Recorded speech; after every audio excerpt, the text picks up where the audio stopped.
नमस्कार दोस्तों, welcome to सरकार स्टडी वेब्स एजुकेशन। देखिए, जावा के अंतर्गत हम पढ़ रहे हैं लूप स्टेटमेंट, जो कि कंट्रोल स्टेटमेंट का एक पार्ट है, जिसके अंतर्गत हमने फॉर लूप के बारे में अभी डिस्क्राइब किया है और उसके संबंध में हमने प्रोग्राम भी रन कराकर देखा है। तो फॉर लूप के अंतर्गत एक और चीज़ हमको देखने को मिल जाती है, जिसको बोल देते हैं फॉर ईच लूप। क्या मिल जाता है? For each loop. तो यहाँ पे हमको देखिए, फॉर लूप के अंतर्गत एक निश्चित नंबर को हमने प्रिंट कराए थे, जो हमको पहले से पता था।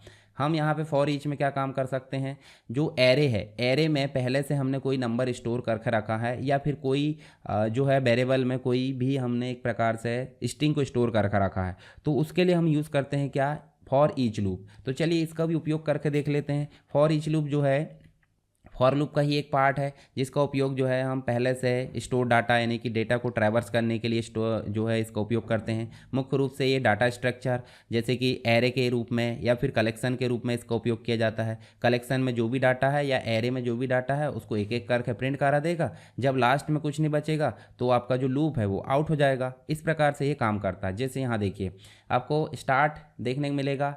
एरे या कलेक्शन के अंतर्गत जो लिस्ट है, मान लो इसके अंतर्गत 5 एलिमेंट है, पांचों एलिमेंट को स्टोर कर दिए और वेरिएबल हमने ले ली एक ठो फर्स्ट एलिमेंट के नाम से। ठीक है, अब यहाँ स्टेटमेंट का ब्लॉक शुरू होता है, चेक कराता है कि वेरिएबल में लास्ट एलिमेंट आया कि नहीं। मतलब फर्स्ट एलिमेंट हमने वेरिएबल ले लिए और यहाँ लास्ट एलिमेंट अगर है वेरिएबल के अंतर्गत, तो सिंपल सी बात है, वो क्या करेगा? लूप को बाहर कर देगा।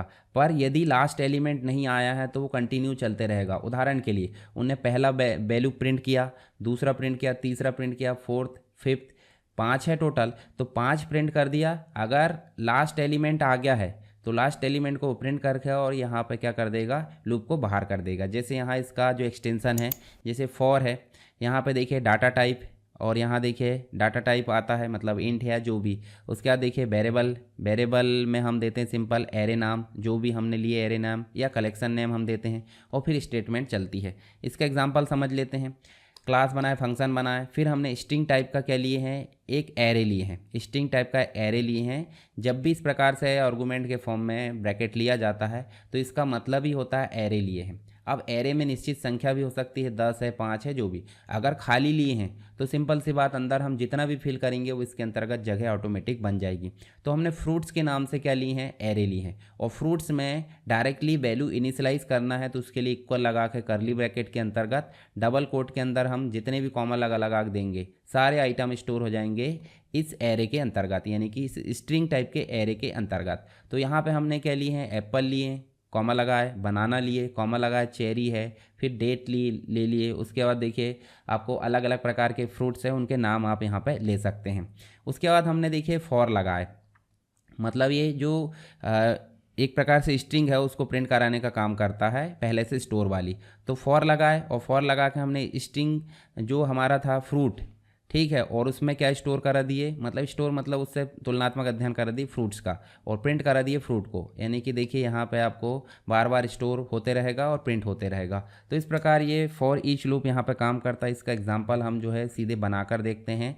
यहाँ पे हम लेते हैं न्यू क्लास, न्यू क्लास लेके हम न्यू में जाते हैं और उस प्रकार से हम जो है क्या करते हैं? फॉर ईच लूप इस प्रकार हम बना लेते हैं और यहाँ हम कोड लिखते हैं। ठीक है, code public class for each loop तो आ गया हमारा।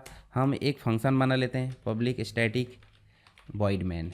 ठीक है, और इसके बाद हम जो है इसको स्ट्रिंग args यहाँ पे प्रोवाइड कर देते हैं। ये देखिए, उसके बाद हम इसकी कोड ब्लॉक को शुरू करते हैं और यहाँ पे हम शुरू करते हैं क्या? मान लो हम नंबर भी ले सकते हैं, इसमें नंबर लेकर भी हम आगे देखेंगे, कोई दिक्कत नहीं। अभी आप इस प्रकार ले सकते हैं स्ट्रिंग। उसके बाद हम ले लेते हैं यहाँ पे, आप जो भी लेना चाहते हैं ना, फ्रूट्स करके ले लीजिए। फ्रूट्स करके हमने ले लिए और इक्वल लगा के करली ब्रैकेट को शुरू करेंगे और करली ब्रैकेट के अंदर आप जो भी दोगे, जैसे मान लो हमने पहले दे दिए एप्पल, उसके बाद बाहर आकर कॉमा लगाए, फिर हमने दे दिए क्या? बनाना।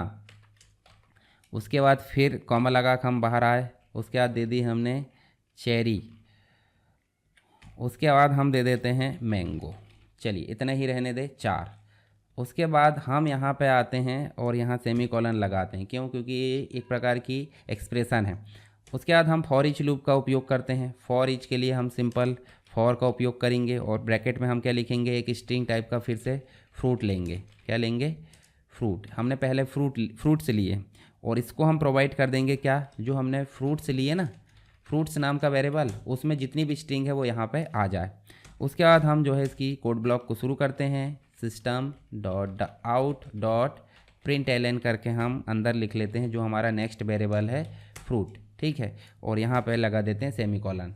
तो इस प्रकार हम देखें जितनी भी चीज़ें हैं वो सब स्टोर कहाँ हो गई है, फ्रूट्स में। और ये फ्रूट्स जो है किसको प्रोवाइड करेगा, ये फ्रूट नाम के वेरिएबल को, जो भी स्ट्रिंग टाइप का हो, और वो हर बार प्रिंट करते रहेगा। इसको सीधे रन करके देखेंगे तो रन करोगे, देखिए पहली बार में एप्पल आ गया, दूसरी बार में बनाना, चेरी, मैंगो।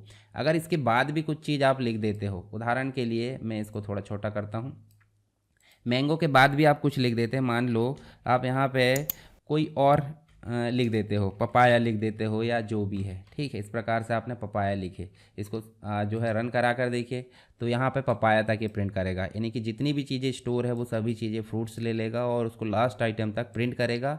जैसे लास्ट आइटम मिलेगा वो उससे लूप से बाहर हो जाएगा। इसके और एग्जाम्पल हम बनाकर देखेंगे, उसके लिए आपको जो है आगे हम एरे का जो प्रोग्राम है वो देखेंगे तो उसमें सारी चीज़ें मिल जाएगी। तो आई होप आपको जो फॉर ईच है वो समझ में आ गया होगा। अगर कोई डाउट है तो आप मुझे कमेंट बॉक्स में बता सकते हैं।